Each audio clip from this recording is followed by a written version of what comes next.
Hello दोस्तों, welcome back my YouTube channel Deep Kamal electrical hints. दोस्तों आज हम प्रैक्टिकल नंबर 6 करने वाले हैं जो सुरंग वायरिंग कनेक्शन का होगा। दोस्तों 5 प्रैक्टिकल में पहले से करा चुका हूं जो कि two way switch connection, two plate connection, intermediate switch connection, series connection, गोदाम वायरिंग कनेक्शन के थे।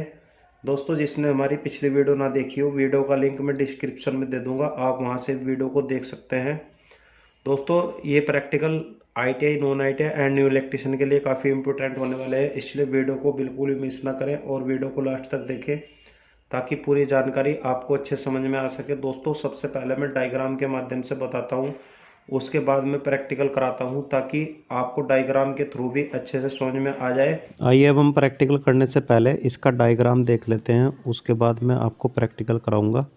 दोस्तों ये टनल वायरिंग का डायग्राम है। सबसे पहले तो हमें टनल वायरिंग की वर्किंग पता होनी चाहिए, टनल वायरिंग किस तरह से कार्य करती है। दिन के समय में शुरू और आखिरी के बल्ब ऑन रहते हैं, रात के समय में बीच के बल्ब ऑन रहते हैं, और यदि इमरजेंसी हो तो सभी बल्ब एक साथ ऑन ऑफ कर सकते हैं। सभी बल्ब को एक स्थान से ऑपरेट किया जाता है। हमारे पास यहाँ पर 4 लैंप है, 1 2 3 4 और 5 2 स्विच है, 1 2 3 4 5। अब हमने 2 स्विच के नीचे के सभी टर्मिनल यहाँ पर कॉमन कर दिए हैं और ऊपर के टर्मिनल भी कॉमन कर दिए हैं। ऊपर के टर्मिनल को हम न्यूट्रल की सप्लाई देंगे, नीचे के टर्मिनल को हम फेज की सप्लाई देंगे, और जो बीच के टर्मिनल हमारे पास बचे हैं उनमें हम कनेक्शन किस तरीके से करेंगे। जैसे हमारे पास पहला बल्ब है, इसकी 2 वायर है, तो इसकी पहली वायर को हम पहले 2 स्विच के बीच में कनेक्ट करेंगे और लैंप की दूसरी वायर को हम दूसरे 2 स्विच के बीच में कनेक्ट करेंगे, और दूसरे लैंप की पहली वायर को दूसरे 2 स्विच के बीच में कनेक्ट करेंगे, और दूसरे लैंप की दूसरी वायर को हम तीसरे 2 स्विच के बीच में कनेक्ट करेंगे, और तीसरे लैंप की पहली वायर को हम तीसरे 2 स्विच के बीच में कनेक्ट करेंगे, और तीसरे लैंप की दूसरी वायर को हम चौथे 2 स्विच के बीच में कनेक्ट करेंगे, और चौथे लैंप की पहली वायर को हम चौथे 2 स्विच के बीच में कनेक्ट करेंगे, और चौथे लैंप की दूसरी वायर को हम 5वें 2 स्विच के बीच में कनेक्ट करेंगे। अब जैसा कि मैंने आपको बताया, दिन के समय में शुरू और आखिरी के बल्ब ऑन रहते हैं। दोस्तों जैसा कि हम जानते हैं कि सभी स्विच ऑफ कंडीशन में रहते हैं। जब हम शुरू का स्विच ऑन करेंगे और आखिरी का स्विच ऑन करेंगे तो यहाँ पर सबको न्यूट्रल मिली हुई है, और इसको फेस मिल जाएगी और इसको फेस मिल जाएगी, तो हमारा पहला और बाद का बल्ब जलने लगेगा। दोस्तों जब रात का समय होता है तो रात के समय में क्या होता है कि हमें एक स्विच छोड़कर एक स्विच को ऑन और एक स्विच को ऑफ करना पड़ता है। किस तरह से मैं आपको बता देता हूँ। जैसे हमारा ये पहला स्विच ऑन है और ये पहला स्विच ऑफ है, तो हमारा ये लैंप चलने लगा, और जब हम इस स्विच को ऑन करेंगे तो हमारा ये भी लैंप जलने लगेगा, क्योंकि इन दोनों वायर को यहाँ पे न्यूट्रल मिल गई है और इन दोनों वायर को यहाँ पर फेस मिल गई है, तो ये बल्ब चलेगा, और इसको यहाँ से फेस मिल गई है, ये बल्ब चलेगा।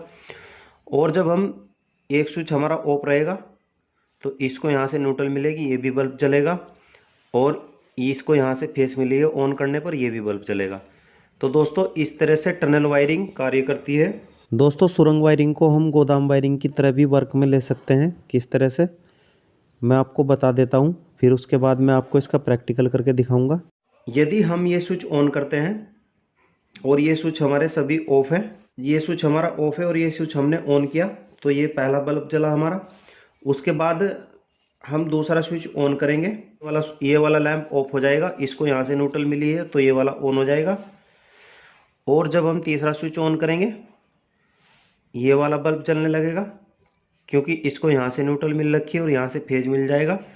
इसी तरीके से जब हम ये स्विच ऑन करेंगे तो इसको यहाँ से न्यूट्रल मिल रखी है, इसको फेस मिल जाएगा। दोस्तों आप यहाँ पर आसानी से समझ सकते हैं, यदि हम क्रम वाइज एक एक स्विच ऑन करते चले जाएंगे तो उनको फेस मिलता चला जाएगा, और जितने ऑफ स्विच हैं आगे के उनको न्यूट्रल मिलती रहेगी। इस तरह से हमारे पिछले लैंप ऑफ और अगले लैंप ऑन होते चले जाएंगे। दोस्तों अब मैं आपको इसका प्रैक्टिकल करके दिखा देता हूँ, आपको सब आसानी से समझ में आ जाएगा। हमने यहाँ पर एक स्विच बोर्ड लिया है जिसमें 5 2 स्विच है। इसमें हमने नीचे की वायर और ऊपर की वायर इस तरह से कॉमन कर दी है, और इसमें हमारे पास 1 2 3 4 5 बीच के टर्मिनल खाली हैं जहाँ पर हम कनेक्शन करेंगे।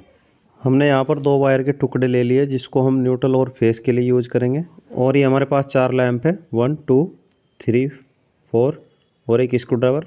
दोस्तों सबसे पहले हम फेज वायर कनेक्ट करेंगे, जो कि 2A स्विच के नीचे की ओर कनेक्ट करेंगे।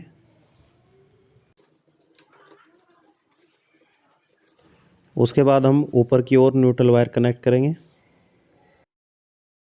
जो पहले वाला लैंप है इसकी एक वायर लेंगे, पहली वायर, और इसको हम पहले 2A स्विच के बीच में कनेक्ट कर देंगे।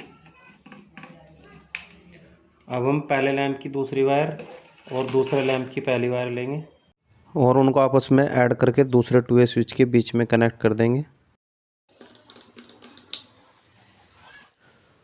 अब हम दूसरे लैंप की दूसरी वायर और तीसरे लैंप की पहली वायर लेंगे, उनको आपस में ऐड करके तीसरे 2A स्विच के बीच में कनेक्ट कर देंगे।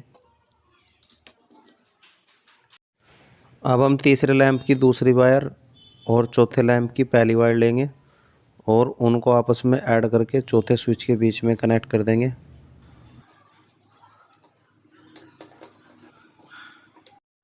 अब हमारे पास जो लास्ट वायर बची है चौथे स्विच की सेकंड वायर, उसको हम 5वें स्विच के बीच में कनेक्ट कर देंगे। दोस्तों इस तरह से हमारे सभी कनेक्शन कंप्लीट हो चुके हैं। अब मैं एक बार फाइनली रिपीट कर देता हूँ। ये हमने फेस वायर ले ली है जो नीचे की ओर कॉमन की है, और ये हमने न्यूट्रल वायर ली है जो ऊपर की ओर कॉमन की है, और ये पहले लैंप की पहली वायर जो हमने पहले 2 स्विच के बीच में कनेक्ट की है, और पहले लैंप की दूसरी वायर, दूसरे लैंप की पहली वायर हमने दूसरे 2 स्विच के बीच में कनेक्ट की है, और दूसरे लैंप की दूसरी वायर और तीसरे लैंप की पहली वायर जो हमने तीसरे 2 स्विच में कनेक्ट की है, और तीसरे लैंप की दूसरी वायर और चौथे लैंप की पहली वायर जो हमने चौथे 2 स्विच के बीच में कनेक्ट की है, और चौथे लैंप की दूसरी वायर जो हमने 5वें 2 स्विच के बीच में कनेक्ट की है। अब मैं बोर्ड को सीधा कर लेता हूँ। हमने यहाँ पर एक स्विच बोर्ड ले लिया है जिसमें कि हमारी सप्लाई आ रखी है। अब मैं इस बोर्ड को सप्लाई से कनेक्ट कर देता हूँ। इसको हम न्यूट्रल और फेस की सप्लाई दे देते हैं। दोस्तों इसको चालू करने से पहले मैं आपको एक बार बता देता हूँ कि हम इस वायरिंग को गोदाम वायरिंग की तरह भी यूज कर सकते हैं, लेकिन गोदाम वायरिंग में हमें रूम के अंदर प्रवेश करना होता है, वहीं पर हम स्विच ऑन ऑफ करते हैं, और जो टनल वायरिंग होती है वह एक स्थान से ऑपरेट की जाती है। पहले मैं एक बार आपको बता देता हूँ कि इस वायरिंग को हम गोदाम वायरिंग की तरह कैसे यूज करते हैं। आइए देख लेते हैं। गोदाम वायरिंग में लैंप इस तरह से वर्क करते हैं, अंधेरे से रोशनी की ओर प्रवेश किया जाता है और इसी क्रम में हम आगे बढ़ते हैं और इसी क्रम में हम पीछे की ओर आते हैं। दोस्तों इसकी पूरी वीडियो मैंने बना दी है जिसका लिंक आपको डिस्क्रिप्शन में मिल जाएगा। दोस्तों अब मैं सुरंग वायरिंग की बात कर लेता हूं। जैसा कि मैंने आपको डायग्राम के माध्यम से समझाया था, यदि हम पहला और तीसरा और पांचवा, यदि हम एक स्विच छोड़कर और एक स्विच को ऑन करते हैं तो इस तरह से हम इमरजेंसी में सभी बल्ब को ऑन कर सकते हैं। अब मैं बात कर लेता हूं, यदि बीच के सभी स्विच ऑफ रहें और शुरू का और आखिरी का स्विच ऑन हो तो दिन के समय में हम इस तरह से सुरंग वायरिंग में लैंप को ऑन कर सकते हैं। और यदि हमें बीच के कोई भी 2 बल्ब ऑन करने हैं तो हम सभी स्विच को ऑफ करके एक स्विच को ऑन कर सकते हैं, तो हमारे 2 लैंप एक साथ जलेंगे। और यदि हमें सभी स्विच एक साथ ऑन ऑफ करने हैं तो हमें एक स्विच को छोड़कर दूसरे स्विच को ऑन करना होगा। इस तरह से हमारे सभी लैंप एक साथ रोशनी देंगे।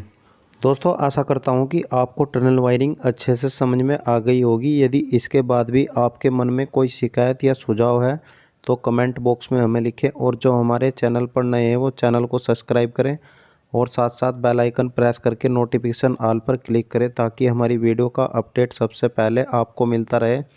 दोस्तों मिलते हैं हम नेक्स्ट प्रैक्टिकल में, जो कि हॉस्टल वायरिंग का होने वाला है। हॉस्टल वायरिंग कैसे की जाती है इसके बारे में आपको पूरी जानकारी दूंगा। दोस्तों हमारे जितने भी प्रैक्टिकल हो चुके हैं सभी की वीडियो का लिंक आपको डिस्क्रिप्शन में मिलेगा। दोस्तों यदि वीडियो पसंद आए वीडियो को लाइक करें, कमेंट करें, शेयर करें ताकि औरों को भी जानकारी मिल सके।